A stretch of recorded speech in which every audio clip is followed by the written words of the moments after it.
তো ফ্রেন্ড দেখো, আমি যেমন বেল খেতে ভালোবাসি, তোমাদেরকে বললাম আমার শাশুড়ি মাও কিন্তু ভীষণ ভালোবাসে। আমার হাতে বেলটা দেখলো, মুখটা দেখেছো তো কী হাসি হাসি মুখ, সঙ্গে সঙ্গে একটু গালে দিয়েছে, কী টক মিষ্টি দাওনি। মানে উনি মানে এত মিষ্টি খায়, এরা কেউই টক খেতে ভালোবাসে না। তারপরে আমি আবার চিনি এনে দিলাম, তাতেও ওনার হচ্ছে না। তারপরে আমি লাস্টে বললাম, ঠিক আছে তোমার চিনিতে যখন হচ্ছে না, তাহলে একটুখানি দাঁড়াও, মিষ্টির রস আছে ফ্রিজে, মিষ্টির রস এনে দিই। বরকে বললাম একটু মিষ্টির রস এনে দাও। এত মিষ্টির রস দিয়েছে, এত মিষ্টির রস দিয়েছে, তবু বলছে না, একটু মাঝখানে এরকম ফাঁকা করে দিয়েছে, এরকম পাত্রের মধ্যে ফাঁকা করে দিয়েছে বেলটা, দিয়ে বলছে এর মধ্যে মিষ্টির রস ঢেলে দে।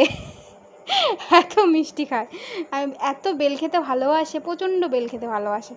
আমি যেমন ভালোবাসি উনিও খুব ভালোবাসে। এই দেখছো মাঝখানটা কেমন ফাঁকা করেছে, ওর মধ্যে মিষ্টির রস পুরো ঢেলে নিয়েছে ভর্তি করে।